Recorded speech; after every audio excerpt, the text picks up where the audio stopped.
ഇപ്പൊ ആശുപത്രി എന്ന് പറഞ്ഞെങ്കിൽ കച്ചവടമായിട്ട് മാറിയന്. എല്ലാ ആശുപത്രിയല്ല, ഏകദേശം എല്ലാ ആശുപത്രി തന്നെ. എല്ലാ ആശുപത്രി അല്ല, ഏകദേശം എന്നാലും എല്ലാ ആശുപത്രി തന്നെ. ഇപ്പൊ എല്ലാം കച്ചവടം തന്നെ. വയലും കച്ചവടം, ദിക്കുറും കച്ചവടം, റാത്തിബും കച്ചവടം, യത്തീംഖാന കച്ചവടം, കോളേജ് കച്ചവടം, എല്ലാം പൊയ്യ കച്ചവടം പോലെ അതിനിപ്പോ. ഉസ്താദ് അങ്ങനെ ചെന്നിങ്ങനെ എല്ലാം ചൊന്നിട്ടില്ലപ്പ, എല്ലാം അങ്ങനെ ഞാൻ ചൊന്നിട്ടില്ല. ഇതല്ല, ഇത് കച്ചവടമല്ല, ഇത് ശരി.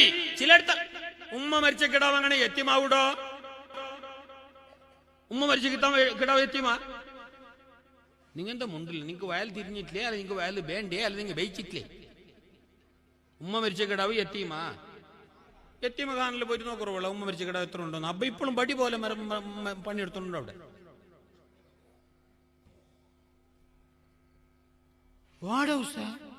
എല്ലാ ഡീറ്റെയിൽ ഞാനേ ചൊല്ലാണ്. എന്തൊക്കെ നാളെ ഫിത്തനാക്കുമല്ലേ ക്ലിപ്പാക്കിയിട്ട്. ഞങ്ങൾ ദീന് ചൊല്ല മുബീൻ. ആറ് എന്ത് വാടാന്ന് നന്റെ പോലമേ നിങ്ങളും പോയിട്ട് തെളിവ് കൊണ്ടുവരണം. നാന് മാത്രമല്ല കൊണ്ട് നിങ്ങൾക്ക് എന്തൊരു പിന്നെ പണി ഉള്ളു തരണം. നിങ്ങൾക്ക് പണി എന്തും ഇല്ല. എല്ലാ കച്ചവടമായിട്ട് മാറിയിരിപ്പോ. റാത്തിബും ദിക്റും ഔലിയാവും കറാമത്തല്ല കച്ചവട. നിങ്ങൾ നോക്കൂ, ആരും ഇല്ലാത്ത ടൈമിൽ പള്ളി കമ്മിറ്റി എടുക്കും. 6 കൊല്ലൂടെ ആരും ഇല്ല, പൈസ ഇല്ല, എന്തുമില്ല, പള്ളിയുടെ ആളില്ല, എന്തുമില്ല, പള്ളിക്ക് ഇൻകം എന്തുമില്ല. അപ്പൊ കമ്മിറ്റിക്കും ആളില്ല, മീറ്റിംഗ് വിളിച്ചും 6 ബണ്ടും ഇല്ല.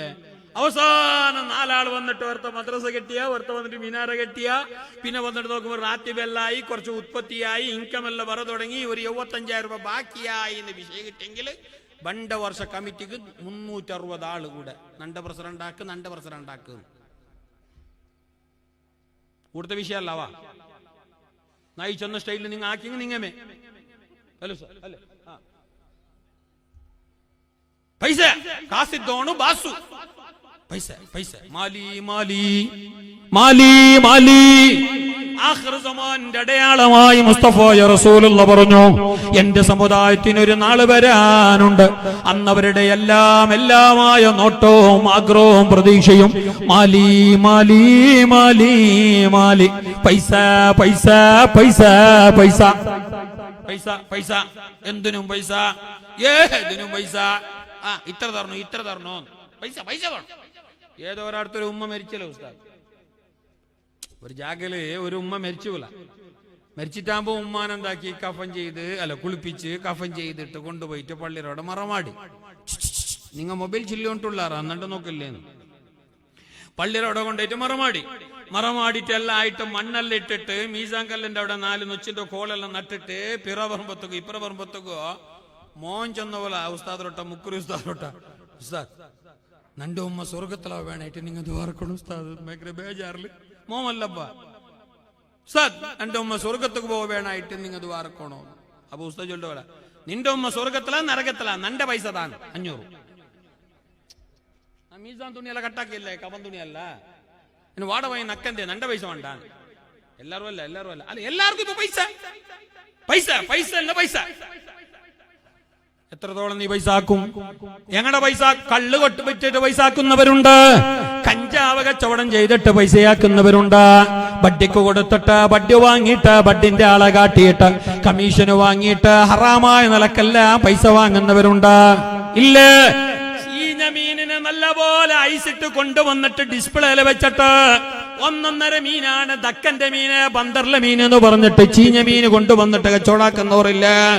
മരുന്നിട്ട് 1.5 ഫ്രൂട്ട്സ് കൊണ്ടുവന്നിട്ട് വെച്ചിട്ട് നല്ല നാടനാണ്, മരുന്നടിക്കാത്തതാണ്, കെമിക്കൽ മുക്തമാണെന്ന് പറഞ്ഞിട്ട് കച്ചവടം ചെയ്യുന്നവരില്ല. സുബ്ഹാനല്ലാഹ്. സമ്പാദിക്കുന്നത് ഹലാലായ നിലക്കാവണേ, വിനിയോഗിക്കുന്നതും ചെലവാക്കുന്നതും അല്ലാഹ് പൊരുത്തപ്പെടുന്ന നിലക്കാകണേ. കളികളത്തിലേക്ക് കൊടുത്താൽ ഗ്രൗണ്ട് വീസ് കെട്ടാൻ, പ്രഥമ ബഹുമാനം കൊടുക്കാൻ, ഡേണേറ്റ് മാച്ച് കളിക്കുമ്പോ അവിടെ പ്രഥമ ബഹുമാനം കൊടുക്കാൻ നീ പൈസ കൊടുത്തിട്ടുണ്ടെങ്കിൽ അത് അല്ലാഹ്ക്ക് പൊരുത്തമല്ലോ. നാളെ അല്ലാഹുവിന്റെ കോടതിയിൽ നീ മറുപടി പറയാതെ പറ്റില്ല. നല്ല പോലെ കേട്ടോ.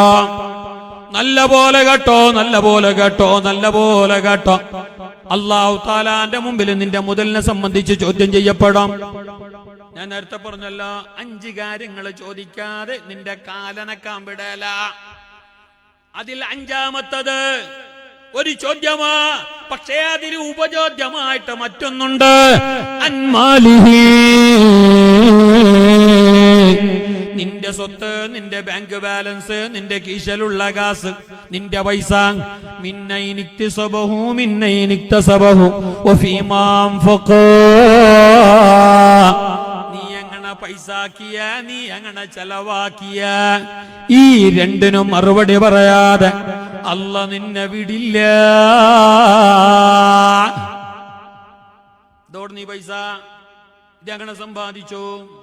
കട്ടതാണോ, കൊള്ളയടിച്ചതാണോ, കഞ്ചാവ് വിറ്റിട്ടുള്ള പൈസയാണോ, അതല്ലെങ്കിൽ single number lottery single number എടുത്തിട്ട് കിട്ടിയതാണോ, ഹറാമിലൂടെ സമ്പാദിച്ചതാണോ? അപ്പല്ലാനോട് പറയണം, അല്ല അല്ലാഹ്, ഹറാമിലൂടെ ഞാൻ സമ്പാദിച്ചിട്ടില്ല അല്ലാഹ്. അത് പറയണമെങ്കിൽ ആ നിലക്ക് ജീവിക്കണ്ടേ, ആ നിലക്ക് സമ്പാദിക്കണ്ടേ. തിന്നുന്നതും അങ്ങനെയാവണ്ടേ, കൊടുക്കുന്നതും അങ്ങനെയാവണ്ടേ, കൊടുത്തത് അല്ലാഹ്ക്കാവണ്ടേ. ആവണ്ടേ ആവണ്ടേ. ഞങ്ങൾക്ക് എങ്ങനെങ്കിലും കിട്ടിയെങ്കിൽ മതി. ആര് തയങ്ങോ എങ്ങനെ അയങ്ങോ, കട്ടതാ കൊന്നതാ കൊണ്ടേ കൊണ്ടാ അല്ലേ? മഹാനായ കണ്ണിയത്ത് ഉസ്താദ് ഒരു പരകുടിക്ക് ചെന്നു, വീട് കുടിക്ക് ചെന്നു. സുബ്ഹാനല്ലാഹ്, പരകുടിയാക്കാൻ വേണ്ടിയിട്ട് അവിടെ ചെന്നു നോക്കുമ്പോ വലിയ പോര, വിചാരിച്ചതിനേക്കാളും വലിയ പോര. ബഹുമാനപ്പെട്ട ശൈഖുന കണ്ണിയത്ത് ഉസ്താദ് അവറുകൾ ആ പുരക്കാരനെ വിളിച്ചിട്ട് ചോദിച്ചു, വല്ല നിനക്ക് ശമ്പളം എത്ര, നിനക്ക് പണിയെന്ത്, ജോലി എന്ത്, പണിയെവിടെ, ശമ്പളം എത്ര എന്ന് ചോദിക്കുമ്പോ അവൻ പണി പറഞ്ഞു, ജോലി പറഞ്ഞു, ശമ്പളം പറഞ്ഞു. കണക്ക് കൂട്ടി നോക്കുമ്പോ എങ്ങനെ ബാലൻസ് ആക്കിയെങ്കിലും ഈ ടൈമിന്റെ ഉള്ളിൽ ഇത്ര വലിയ പുര കെട്ടാൻ ചാൻസ് ഇല്ല.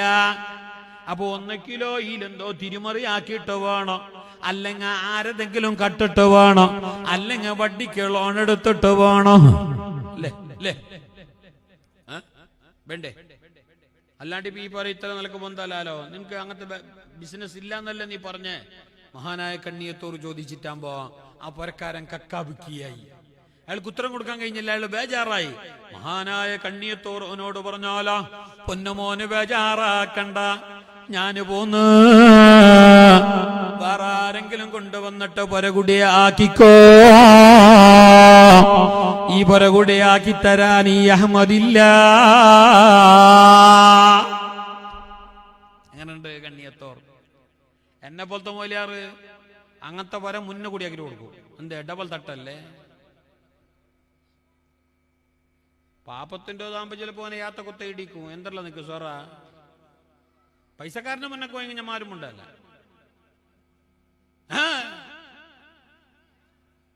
അവൻ എന്താക്കി പോവും. പൈസ എന്നത് അള്ളാന്റെ സമ്പത്താണ്, വലിയ പരീക്ഷണവുമാണ് നാളെ ആഖിറത്തില്. അത് നിങ്ങൾക്ക് അനുഗ്രഹമാണ്, അതോടൊപ്പം നിങ്ങൾക്ക് ഫിത്നയുമാണ് അല്ലേ? നിങ്ങൾക്ക് ദുനിയാവിലും ആഖിറത്തിലും ഫിത്നയും അനുഗ്രഹമാകുന്ന 2 കാര്യമുണ്ട്. ഒന്ന് നിങ്ങളെ മക്കള്, ഒന്ന് നിങ്ങളെ സമ്പത്ത്. നിങ്ങൾ അധ്വാനിച്ചുണ്ടാക്കിയ നിങ്ങളെ പൈസ, അത് നിങ്ങൾ അതിന്റെ വേണ്ട പോലെ കൈകാര്യം ചെയ്തില്ലെങ്കിൽ, സമ്പാദിച്ചില്ലെങ്കിൽ, വിനിയോഗിച്ചില്ലെങ്കിൽ നിങ്ങൾക്കത് ദുനിയാവിലും ആഖിറത്തിലും നാശമാണ്, ഫിത്നയാണ്, ശാപമാണ്. അത് വേണ്ടതുപോലെ അനുവദനീയമായ രീതിയിൽ സമ്പാദിക്കുകയും വിനിയോഗിക്കുകയും ചെലവാക്കുകയും ചെയ്താൽ നിങ്ങൾക്കത് അനുഗ്രഹമാണ്, ബർക്കത്താണ് ദുനിയാവിലും ആഖിറത്തിലും. മക്കളും മകന്, നിങ്ങളെ കരളിന്റെ കഷ്ടങ്ങളാകുന്ന മക്കളും മകന് മട്ടം പോലെ നല്ല സംസ്കാരം കൊടുത്തിട്ട്, കൾച്ചർ പഠിപ്പിച്ചിട്ട്, ദീന് പഠിപ്പിച്ചിട്ട്, മതവിദ്യാഭ്യാസം പഠിപ്പിച്ചിട്ട്, ഇതുപോലത്തെ ദീനി മജ്ലിസുകളിൽ കൊണ്ടുവന്നിരുത്തിയിട്ട്, മൗലിദിന്റെ സദസ്സിലിരുത്തിയിട്ട് നല്ല പോലെ നല്ല അടക്കത്തോടെ, അച്ചടക്കത്തോടെ മക്കളെ വളർത്തിക്കൊണ്ടുവന്നാൽ ആ മക്കള് നല്ല നിലക്ക് ജീവിക്കും കേട്ടോ. എന്നാ പിന്നെ അവർ ദുനിയാവിലും ആഖിറത്തിലും നിങ്ങൾക്ക് പിന്നെ അനുഗ്രഹമാണ്. ആ മക്കള് സ്വാലിഹീങ്ങളാണ്.